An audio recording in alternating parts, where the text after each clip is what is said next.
Hello. Today we're going to be talking about the Brittany Maynard video and physician-assisted suicide. So one legal issue that is present with physician-assisted suicide is legally right now assisted suicide is a felony in all but 4 states. So some legislators may argue that physician-assisted suicide is not deeply rooted in our nation's values and is a very selfish act. So some may argue that physician-assisted suicide is unfair. I found an excerpt from the Heritage Foundation that kind of explains more why legally this is an issue. So it says, for our legal system to be coherent and just, the law must respect this dignity in everyone. It does so by taking all reasonable steps to prevent the innocent of any age or condition from being devalued and killed.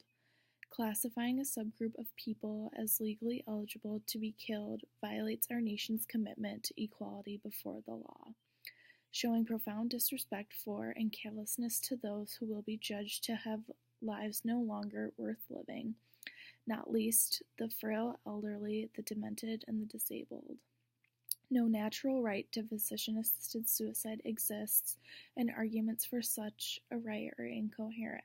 A legal system that allows assisted suicide abandons the natural right to life of all its citizens. Moving on to one of the ethical issues with physician-assisted death is if it's legalized that it would be abused.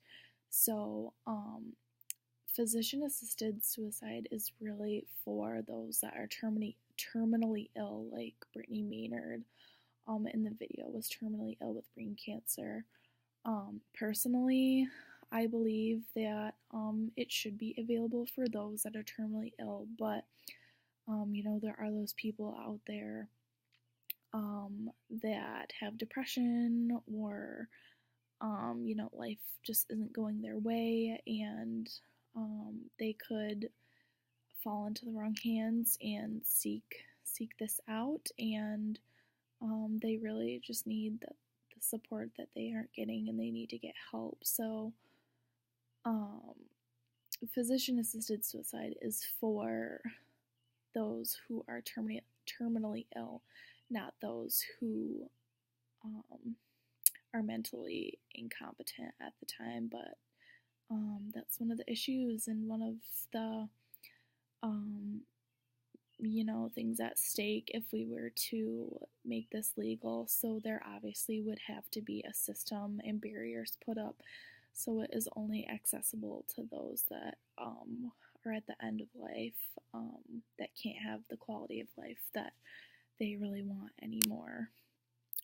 So did my opinion on this issue change in any way once I watched this story, or did it reaffirm my beliefs? So before the video, I had conflicting views of physician-assisted death, but I think the video didn't really change my mind, but I feel like working with some of my residents who are on hospice and seeing how the end of life can really, impact some of them, that it has kind of swayed me towards legalizing physician-assisted death. So, I've had relatives with cancer, and I've seen what it does.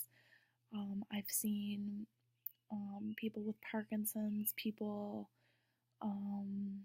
with brain cancer, and it's just scary to think of the future and to lose your mind and lose,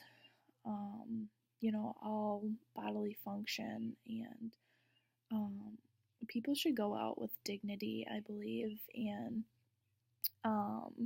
palliative care is all about the quality of life, but life is not worth living when pain takes over and you can't control your body anymore. So it really just devalues a person, and no one should feel that unworthiness while they're on this earth.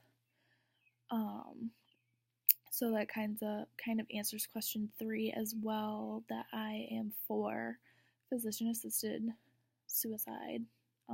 And lastly, what direction do you think this will take in the future? So I think eventually physician assisted death will become legal. I think the right to autonomy will eventually win, but there is going to have to be a system, lots of barriers. So it's only available to those who are terminally ill and not those who are mentally incompetent.